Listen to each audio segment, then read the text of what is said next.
Talia adjusted her breathing apparatus as she approached the imposing entrance of North Ridge High School. 3 months had passed since her family relocated to Earth as part of the Interspecies Educational Exchange Program, but the transition remained difficult. Her blue-tinted skin and the delicate ridges along her temples marked her as different from her human classmates, a fact that certain students never let her forget. The hallways bustled with activity as Talia kept her head down, moving swiftly toward her locker. She had developed a routine: arrive early, gather her materials, and find an inconspicuous corner of the library until class began. It minimized her exposure to the group of students who had made her their target. "Look who's here, the space freak," came a voice from behind her. Talia recognized it immediately as belonging to Drake, the ringleader of her tormentors. She quickened her pace, but a foot extended into her path sent her stumbling. Her books scattered across the floor as laughter erupted around her. "Oops, guess aliens don't have good balance." Drake sneered, high-fiving his friends. "Maybe the gravity's too strong for her." Talia silently gathered her belongings, her 3-fingered hands trembling slightly. She had been instructed not to engage when provoked. Interspecies relations were fragile, and her parents had stressed the importance of maintaining diplomacy.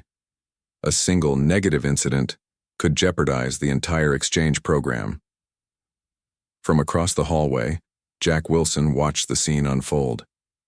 He had noticed the new alien student when she first arrived, but had kept his distance, not out of prejudice, but from uncertainty about how to approach her. He wasn't part of the popular crowd like Drake, just an average sophomore who enjoyed astronomy and science fiction. Watching Drake's deliberate cruelty made something inside him shift. "Hey," Jack called out, stepping forward. "Back off, Drake." Drake turned, surprise briefly crossing his face before settling into a smirk. "Got yourself an alien girlfriend, Wilson?" Jack ignored the taunt and knelt to help Talia gather her remaining books. "Are you okay?" he asked quietly. Talia nodded, her large, iridescent eyes studying him warily. Among her people, unexpected assistance from strangers often came with hidden agendas. "I'm Jack," he said, handing her the last notebook. "You're in my physics class, right? Mrs. Brenner, 3rd period." "Yes," Talia replied, her voice carrying a slight melodic quality that was characteristic of her species. "Thank you for your assistance." The warning bell rang, dispersing the crowd of onlookers. Drake gave Jack a threatening look before departing. With his friends, "I sit in the back corner," Jack said. "You can join me if you want. Drake never pays attention in that class anyway." Talia hesitated before nodding. That would be acceptable. In physics class, Jack discovered that Talia possessed an extraordinary understanding of theoretical concepts. Her species had been traveling between stars for centuries before humans had even launched their first satellite. "The way Mrs. Brenner explains quantum tunneling is so simplified," Talia whispered after the teacher finished her explanation. "There are 13 underlying principles she didn't even mention." Jack grinned. "Maybe you should be teaching the class." For the first time since her arrival on Earth, Talia's facial ridges flushed with a purple hue, the equivalent of a human blush.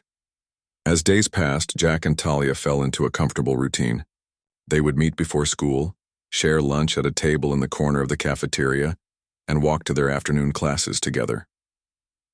Jack learned about Talia's home planet, a world with twin suns and vast oceans where her people built floating cities.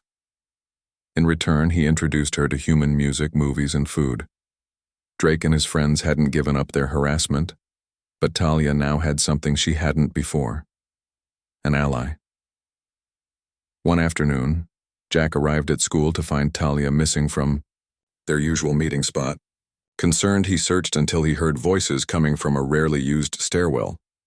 "Let's see what color alien blood is," Drake was saying, shoving Talia against the wall.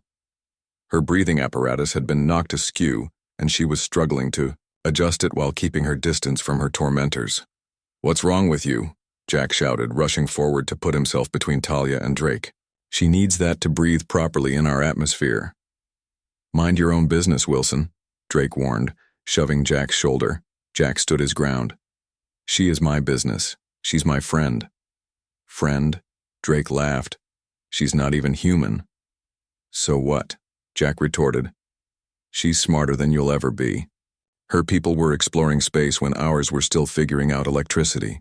She came here to learn about us. And this is how you represent humanity?